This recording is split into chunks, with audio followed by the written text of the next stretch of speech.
एक दूसरे के साथ खड़े नहीं होते। आज आप देखते हो सरकारी किसी भी विभाग से एक बस्ती कम से कम 10-5 हजार की आबादी की बस्ती होती है, ये आप सब जानते हो। वो लोग 4 से 10 आदमी आते हैं और 10,000 की आबादी को लूट के चले जाते। कोई उनके सामने खड़ा होने को तैयार नहीं होता। ये स्पष्ट बात है या नहीं है तुम्हारे सामने? पिछली बार बिजली विभाग वाले आए, उन्होंने गांव में घुसते ही केबल काटना शुरू कर दिया। मैं नाम तो नहीं लूंगा, उनके साथ एक हमारे गांव का दलाल भी था।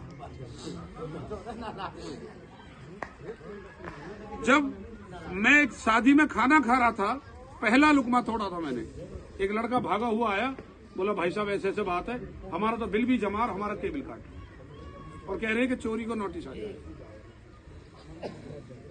लुकमा वहीं छोड़ा और तुरंत ही भाग के पहुंचा। तो जब तक वो गांव में 2-4-5 केबल उन्होंने काट लिए, मैंने उनको वहीं रोका, बिल्कुल जस्ट कैमरे के सामने। मैंने कहा भाई चलो बैठ के पहले ठंडा पानी पियेंगे, उसके बाद बात करेंगे। तो उनमें एक राहुल नाम का जई था जो अपने आप को RSS का कहता था।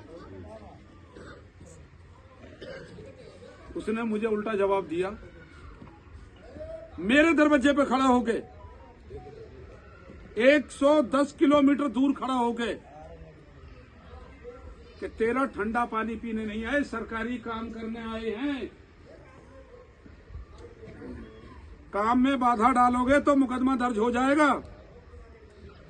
इस रईस ने, तुम्हारे बच्चे ने, इस शेर ने उसको जवाब दिया कैमरे के सामने। बहुत बढ़िया, बहुत बढ़िया। हमने उसको 2 टूक जवाब दिया। हमने उससे कहा कि जितनी तेरी ताकत है आज लगा लियो, कल ये मत कहियो कि मैंने किसी को कॉल नहीं करी या मैंने किसी से मदद नहीं मांगी। तू पहले, हम बाद में। पहली कॉल तू कर अपने कुनबा पे, अपने परिवार पे, दूसरी कॉल हम करेंगे अपने परिवार पे। आज पता चलेगा किसकी माँ ने खड़िया घोल के पिलाई और किसने अपनी माँ की छाती से दूध पिया। उस वक्त मैं अकेला खड़ा था उनके सामने। उनकी मेरी बहुत कहासुनी हुई। कहासुनी होने के बाद मारपीट पे नौबत आई। मारपीट होने के बाद उसने कहा 112 लगाओ। उनको थोड़ी देर होगी 112 लगाने, फिर गई उसने, भाई 112 नहीं लगाई। मैंने उसको कहा जितने तू 112 लगाएगा मैं तेरी 224 लगा दूंगा इतनी देर में। तेरी बेहतरी इसी में है, तेरी बरियत इसी में है कि तू यहां से वापस हट जा। उनसे केबल छिनवाए, जिन जिन के केबल है उनके केबल दिलवाए। इतनी देर में उन्होंने 100 नंबर पर कॉल करी। 100 नंबर की कॉल पे तो आई नहीं 100 नंबर की गाड़ी भी आई थी, लेकिन 2 गाड़ी थाने से आई जिसमें सिर्फ दरोगा ही दरोगा बन मुझे गिरफ्तार करने के लिए। जितने थाने से पुलिस चली इतने में अपने हुक्का लगा के बैठ गया अपने कमरे। पुलिस आई, मैंने कही दरोगा से, मैंने कहा आओ जी भाई साहब ठंडा वंडा मंगा रखा, ठंडा वंडा पिया। बोला रईस भाई आप ठंडा पिए। क्या बीज बो दिया? हमने कहा भाई कोई सही काम किया आपकी नजर में बीज होगा। अब अगर बीज हमने बोया तो काटेंगे भी हम। इतनी देर में बिजली वाले पीछे पीछे पहुंचे। एक बिजली वाला बोला इनमें 1.5 लाख का मिले, चल खंबा पर केबल काट। हमने कहा चढ़ो खंबा पे। खंबा पे चढ़ने से नहीं रोक सकते हम तो, क्योंकि खंबा तुम्हारा है। लेकिन खंबा पे चढ़ के अगर नीचे उतरे तो तुम्हारे पैर काट देंगे। जमीन हमारी। सही बात, बहुत बढ़िया, बहुत बढ़िया। जमीन हमारी है। अगर खंबा पे चढ़कर नीचे उतरे तो जमीन हमारी है, पैर काट देंगे। बिजली वाले बोले पुलिस वाले से कि आपके सामने काटने पीटने की बात कर रहा, पीछे हमारी क्या दूर दिशा करी होगी, इसे गिरफ्तार करो, गाड़ी में बैठाओ, लेकर चलो। 2 दरोगा आए और पकड़ के हाथ जई का। पहले तो साहब ने आपके लिए ही बोली आप बैठो गाड़ी में, पहले तो आप ही गिरफ्तार हो। क्या थाने को आप बता के आए थे कि हम छापा मारने जा रहे हैं? क्या आपके पास लिखत में है? क्या आप दबिश डालने जा रहे हो?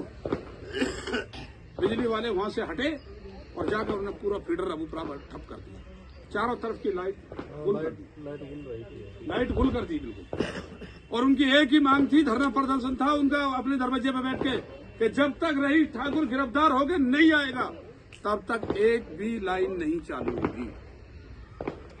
उनके एमडी ने, उनके चीफ ने, उनके एक्शन ने, उनके जो भी बड़े बड़े अधिकारी थे गौतम बुद्ध नगर की कमिश्नर लक्ष्मी सिंह मैडम को बार बार कॉल करी कि रईस ठाकुर कौन है, इसको गिरफ्तार क्यों नहीं किया।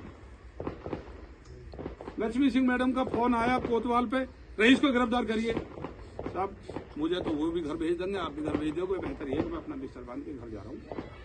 मेरे बस की रईस ठाकुर गिरफ्तार करना नहीं। ये मेरी ताकत नहीं थी, ये तुम्हारी सबकी ताकत थी, ये मेरे पूरे गांव की ताकत थी, ये मेरे पूरे क्षेत्र की ताकत थी, ये उस संगठन की ताकत थी कि जो आज हमारे ऊपर रहनुमा बना। ये संगठन वो दरख्त है कि जिसके नीचे ना कोई हिंदू है, ना कोई मुसलमान है, ना कोई ठाकुर है, ना कोई जाटव है, ना कोई पंडित है, ना कोई फकीर है। जो इस पेड़ के नीचे बैठ गया वो इसकी शरण में आ गया। उसको कोई खरोच तो लगा के देख ले, साले यहां से उंगली टच करेगा, यहां से काट देंगे, यहां से आगे समझ में। अब से 7, 8, 10 साल पहली बात बता रहा हूं मैं आपको, जो आज इतने इतने लंबे कुर्तान ने लटका के डोल ली कि मैं भी नेता हूं, मैं भी नेता हूं, मैं भी नेता हूं। 0 पॉइंट पे वे चाटे लगाए सीआईएन ने, और मैं इस वक्त कहां था आप सबने देखा होगा, अरनिया थाना। अरनिया थाने में अपने गांव के काम से था मैं। यहां से कॉल गई 0 पॉइंट से ऐसे ऐसे हमारी गल मार्केट पे 5 ट्रैक्टर रोक के खड़े कर रखे, और कम से कम 40 टीआई थे हमारे आने से पहले वहां, और कम से कम 50 थे खाकी पुलिस वर्दी वाले। मैंने ड्राइवर को बोला कि ऐसी जगह कर गाड़ी निकाल, तुम है उस वक्त वहां अरनिया थाने में, जहां जाम में ना फंसे, और एक टाइम बता दे कि कितने टाइम में वहां पहुंच जाए।